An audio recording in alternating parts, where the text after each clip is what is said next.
I mean, I think challenges for most entrepreneurs in Namibia, Yeah.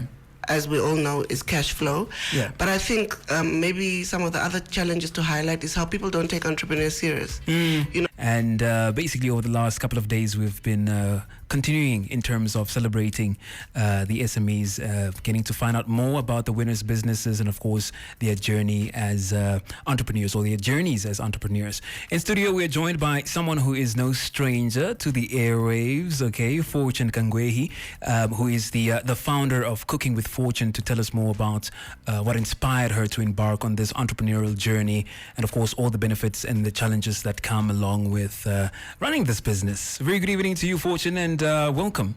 Good evening, Nashawn. Thank you, and thank you for having me. It's finally good to put the voice to the face. Same here. I know the last time we spoke on the phone when I shared with you the news. It was a happy moment. A very happy moment. Did you get the money? I got the money. You got the money? Money's gone. Are you? Wait, what? Look, we'll talk about that later. We'll talk about that later. Tell us, Cooking with Fortune. What is that business all about? What is it that you do, basically? So with Cooking with Fortune, I basically just teach people how to cook. Yeah. I believe that everyone can learn how to cook. Yeah. I also believe that cooking is a form of self-love, and that everybody should learn the skill of cooking. Yeah. So that's essentially what I do. I teach people from all walks of life how to cook. I mean, it could have been anything else. You could have just gone straight into just cooking. Now you're teaching people how to cook. What inspired you? For me, it was important. I knew that I was going to do something with my cooking, because that's been my passion for the past 20 years. Yeah. But for me, it was important that it should be something that empowers people, something that helps people, something that makes a difference. So I didn't want to open a restaurant or do catering or any of those things. I really wanted to empower people. So that's where the teaching aspect came from. Yeah. All right. So you would sort of like almost call it like a culinary school-ish type of situation? School on the move. On the move. Type thing. All right. So what sets your business apart from others in the industry? I mean, there are others out there.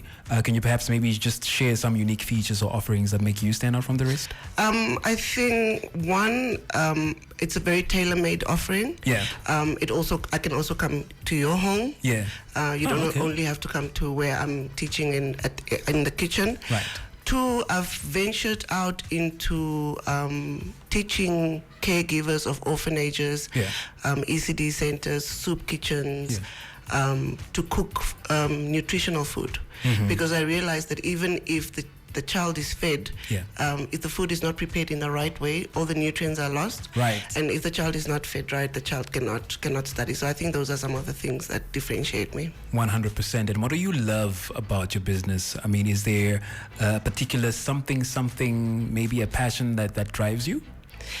It's always the confidence gain. Yeah. Whether it's in my group classes or in a one-on-one domestic helper class, it's always at the end when somebody's gained so much confidence. Yeah. So much so that some of them start businesses cooking over the weekends and selling food.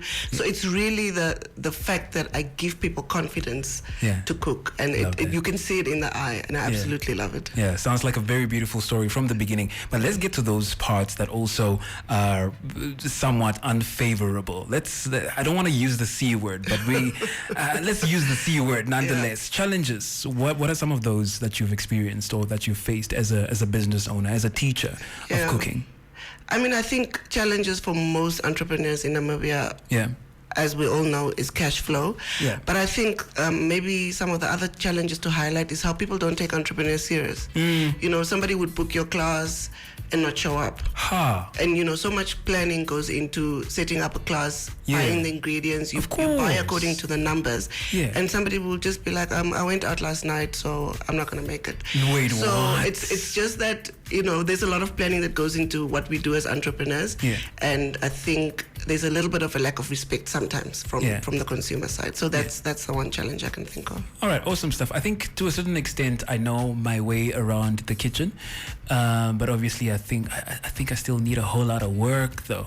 I think like I need a whole lot of work. So for people like myself who need help, where are you located? How can we get a hold of you to find out more about your business? How can we sign up? That kind of thing. Yeah. So like I mentioned, my business is on the move. Yeah. I teach at various kitchens. Most of my cooking lessons happen at Kitchen 82, which is based at Namib Mills in Northern Industry. Okay. Some of my lessons happen at Women at Work, depending on the number of people that I have. You can reach me on my social media pages. All of my contact info is on there. They are called Cooking with Fortune on Facebook and Instagram. The Instagram one is cooking_with_fortune. All my contact details will be there. All my latest classes will be there. In fact, I have a class next weekend on the 25th of November. Oh, wow. Yeah. All right, awesome stuff. Now, let's go back to the money. You said the money is done. What? I was hoping to get like, a little something. Nah, bro. Maybe. No? No. That money had nothing to do with it. Straight, you know what? Out of everyone, you're the first one who boldly told me, you know what? No. It's not for you. The others are like, yeah, no, I'll share with you. No, I'm an honest person. So you remember when you called me the day and told me that I won? You asked me what was I going to do with the money. Yeah. And I told you that it would probably go towards my social media or designs for my art for my adverts. Sure. So I basically just plowed it back into my business. I got some people to do some designs for me. Some people to do social media, and then I did like a photo shoot to promote some of the stuff that I do. Sure. So it was used properly, the way it should, as a matter of fact. 10,000 Namibian dollars in cash, courtesy of Santam, as well as $50,000 in terms of airtime here on 99 FM. Congratulations to you once again. Thank you. Thank you so much for taking our time to talk to us, and we're wishing you all the best. And we cannot wait to see how Cooking with Fortune just keeps on growing and growing and Watch growing and this becoming. space. Watch this space. It's about to go down. There you heard it from the lady herself, of course, Fortune Kangueehi, telling us about her business, Cooking with Fortune.